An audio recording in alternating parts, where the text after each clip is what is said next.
Dimanche 26 avril 2026, dernier dimanche du mois d'avril, c'est encore un plaisir, bien aimé dans les seigneurs, de vous retrouver pour ces programmes dominicaux de l'Église évangélique de la Grâce. Je cite à retenir.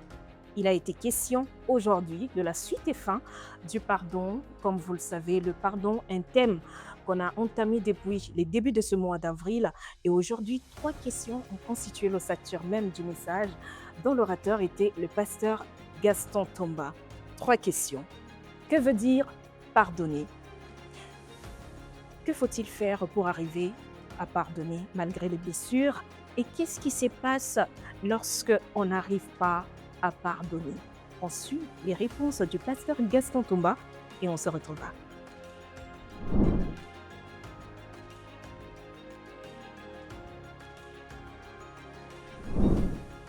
Pour pardonner, comme nous l'avons dit la fois passée, maintenant la même définition. C'est tout simplement prendre la décision de considérer non coupable toute personne qui nous a causé du tort. Même si les blessures sont encore fraîches, mais nous considérons que la personne n'est pas coupable.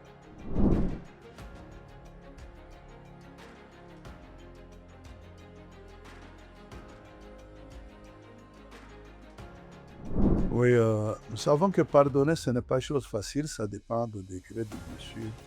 Humainement parlant, il y a des choses dans lesquelles on ne peut pas pardonner. Mais étant chrétien, nous sommes tous soumis à la loi de Dieu. Alors, il y a une petite procédure, ou même un processus. Là où nous faisons des choses sans Dieu, rien ne peut marcher. C'est ainsi qu'avant de procéder au pardon, nous nous préparons en prière. La première étape, nous prenons conscience de tout ce que le manque de pardon a causé comme blessure dans nos cœurs. Nous prenons conscience de cela et nous les reconnaissons et nous les déclarons devant le Seigneur. Ces blessures, après qu'on ait été offensé, ça peut être... on se sent complètement humilié.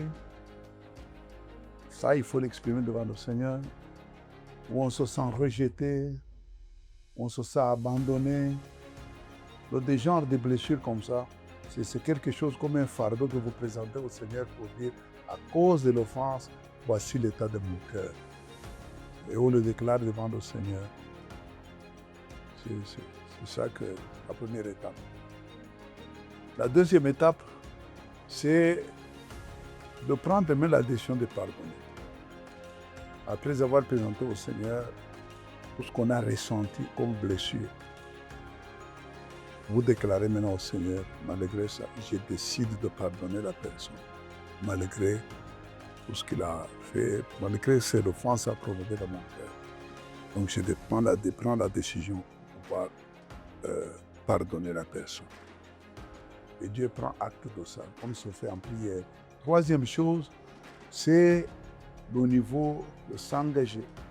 Parce qu'on a décidé de pardonner, on s'engage aussi à ne pas se venger. Nous laissons à Dieu seul de s'occuper du reste et nous déclarons devant le Seigneur que nous n'allons pas nous venger, et quelles que soient les conditions qui peuvent nous arriver. Et la quatrième étape, c'est de pouvoir prier pour les personnes, pour la personne qui nous a offensés. Et quand nous prions, ce n'est pas pour demander le mal pour la personne. Nous demandons une prière en sa faveur. Si, par exemple, il est païen, on peut considérer qu'il nous a offensés parce qu'il ne connaît pas Dieu. Nous prions pour sa conversion. Si c'est un chrétien qui connaît Dieu, mais qui nous a offensés, nous prions pour qu'il puisse connaître la parole de Dieu et savoir comment gérer ses relations avec les autres pour ne pas les frustrer, pour ne pas les blesser. Alors, c'est une prière, on peut trouver par exemple quelqu'un qui a volé. Vous sentez, non, vous pouvez prier, Seigneur, s'il avait du travail, il ne pouvait pas voler. Donne-lui du travail. Comme ça, il pourra avoir les moyens pour pouvoir prendre soin de ses vies. Donc, nous prions pour la personne qui fait du mal. Et quand nous nous appuyons sur Matthieu chapitre 5, verset 44, nous voyons cette recommandation du Seigneur. Priez pour ceux qui vous maltraitent. Priez pour ceux qui vous persécutent. Donc nous ne devons pas avoir de la haine, de manque de l'amour. D'ailleurs, à force de prier pour ces gens-là, on va se retrouver en train de les aimer. Et ça, c'est l'œuvre du Saint-Esprit. Et la dernière étape, c'est que nous devons travailler notre homme intérieur. Vous savez, le souci, c'est lié à l'homme intérieur, ce qu'on sent dans le cœur, ce qui blesse.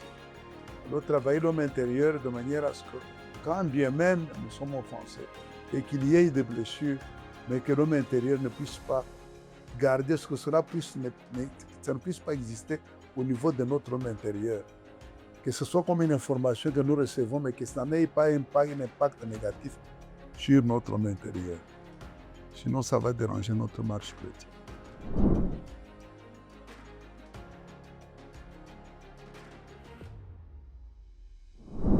Lorsqu'il y a manque de pardon, il y a des dégâts aussi qui s'opèrent. Nous prenons l'exemple que nous avons donné tout à l'heure pour l'église locale. Dans une église où il n'y a pas de pardon, ce qui fait que l'unité de l'église, elle est affaiblie. Et comme elle est affaiblie, l'église aussi est affaiblie. Alors nous devons faire tout pour garder la communion fraternelle, garder l'unité au sein de l'église locale. Et quand nous vivons lorsqu'il n'y a pas de pardon, l'unité étant affaiblie, qu'est-ce qui arrive? C'est que, comme Dieu a déjà prévu, que lorsque nous sommes ensemble, il nous bénit. Donc ça va aussi nous mettre dans les conditions où nous ne pouvons pas profiter des bénédictions que les autres peuvent mettre à notre disposition, parce que nous ne sommes pas en bon terme avec eux. Cela, c'est la pensée dans Psaume 133, verset 3. La Bible dit, 1 et 3, la Bible dit il est mieux ou agréable pour le Seigneur de demeurer ensemble. Et quand vous demeurez ensemble, c'est là que Dieu envoie la bénédiction. C'est là aussi que Dieu envoie la vie. Donc dans tout ce que nous avons là, tout n'est pas pour nous, il y en a aussi pour les autres. Je peux prier, mais Dieu va toucher quelqu'un d'autre pour que la personne soit utilisée comme moyen pour que j'ai ce que je demande. Mais si en ce moment-là nous ne sommes pas en bon terme, il sera difficile que la personne puisse agir. Donc nous devons veiller à cela.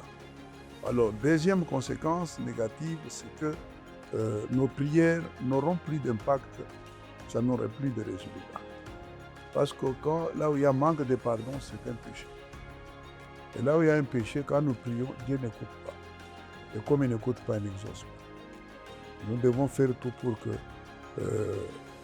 nous puissions nous arranger de manière à ce que nous pardonnions et que nous puissions être en communion avec les autres. Et de cette manière-là, même nos prières, Dieu peut les écouter parce que nous n'avons pas péché contre sa loi de pardon. Troisième chose, c'est que quand il manque le pardon, là, c'est une occasion, c'est une possibilité de vivre beaucoup de conflits entre les gens qui ne s'entendent pas. Des conflits, des querelles. Et ces conflits et ces querelles peuvent nous amener au mensonge, peuvent nous amener même à la mort physique. La Bible nous donne l'exemple de Absalom et Amnon, son frère. Amnon, son demi-frère, avait couché avec sa sœur Tamar. Alors Absalom, qui était le frère germain de Tamar, n'a pas supporté ça. Il n'a pas pardonné son demi-frère Amnon. Alors ça s'est fait qu'il a gardé, apparemment on voyait que tout allait bien et tout ça. Et pendant 2 ans, il a gardé la colère contre son frère, il n'a pas pardonné. Ce qui a fait qu'après 2 ans, il a monté un coup. Il est parvenu à tuer Amnon pour se manger. Alors, ce genre de choses, quand il n'y a pas pardon, les gens ne se pardonnent pas, le diable en profite pour qu'il y ait des querelles, des conflits, des tiraillements. Et cela a des conséquences toujours bizarres, telles que, comme nous venons de dire, la mort peut intervenir toutes sortes de mauvaises choses. Les gens se versent dans les mensonges pour se justifier, ainsi de suite.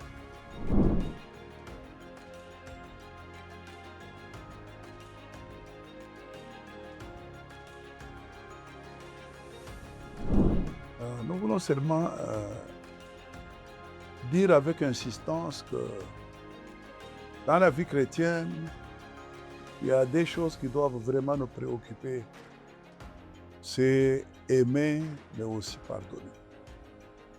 Et ce sont des choses difficiles pour lesquelles nous devons nous battre, le Saint-Esprit aidant, pour que nous puissions parvenir à vraiment aimer comme il faut, mais aussi à pardonner quand il le faut.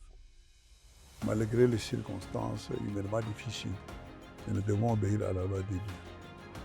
Et j'insistais aussi sur l'homme intérieur, là c'est important parce que c'est avec la parole de Dieu qu'on travaille pour que l'homme intérieur soit tel que Dieu le veut.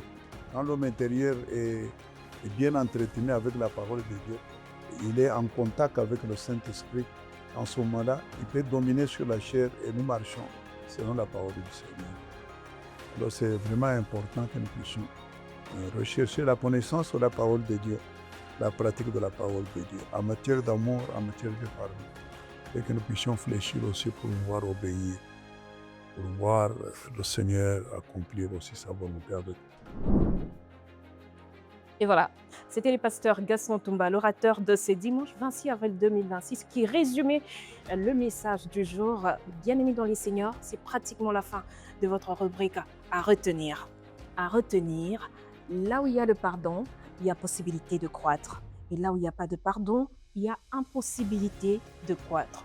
Car le manque de pardon, c'est un péché. Que Dieu vous bénisse et à dimanche prochain.